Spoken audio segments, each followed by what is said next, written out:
essere confermati nella vita cristiana e stimolati alle opere di carità, ma anche ai fratelli e alle sorelle che incontreremo in questi luoghi dobbiamo portare il dono esempio della nostra fede, speranza e carità, perché tutti insieme, residenti e pellegrini, possiamo arricchirci nella mutua edificazione.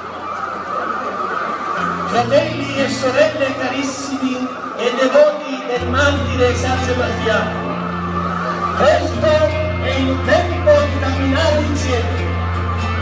Non possiamo non pensare a San Sebastiano e alla sua festa senza pensare a questo camminare insieme per le vie della nostra città.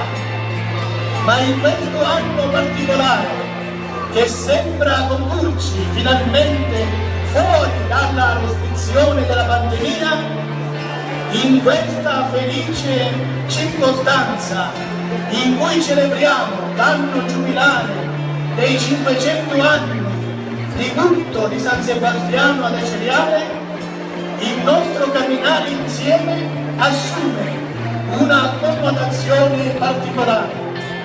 Il cammino, in fondo, è la metafora della vita stessa.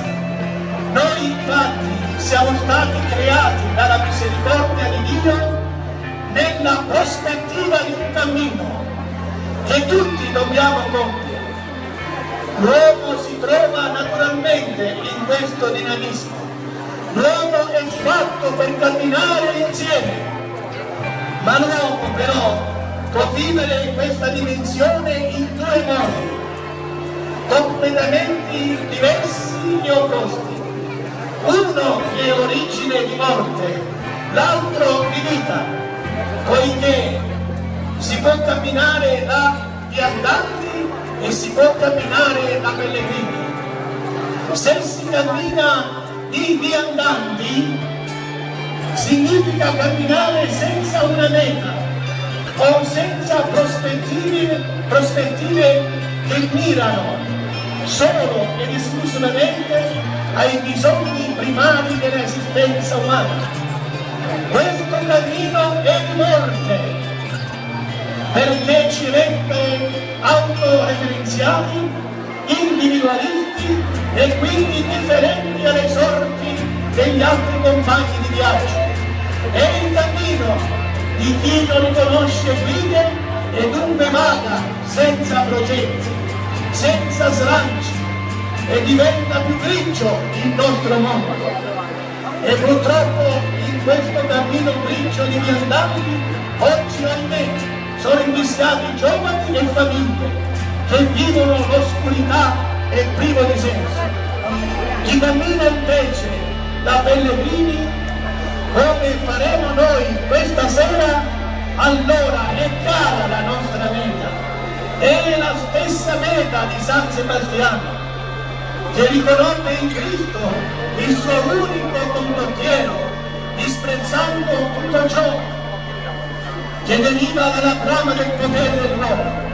Come pellegrini, certo, si sceglie il cammino più difficile, un cammino che ognuno deve fare con i propri piedi, in cui spesso siamo anche caricati dai problemi dell'altro, ma la fatica umana, la fatica immane, ne vale la pena affrontarla. È un cammino dove non sono risparmiati le frecce del mondo, che odia questi pellegrini viandanti con una mela. È quel cammino che ci precipita ogni giorno, è quel cammino che ha fatto San Sebastiano.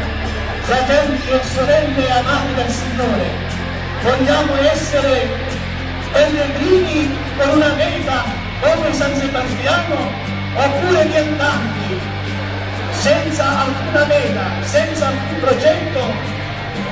Noi abbiamo dinanzi ai nostri occhi un'immagine splendida di un uomo che ha vissuto il suo pellegrinaggio terreno sempre rivolto a Gesù Cristo, tenendo lo sguardo su Cristo. Per questo noi in questa piazza oggi, dopo anni di attesa, caro Sebastiano, apprezziamo la tua vita e ti gridiamo con tutto il cuore, con tutta la nostra anima, viva, viva,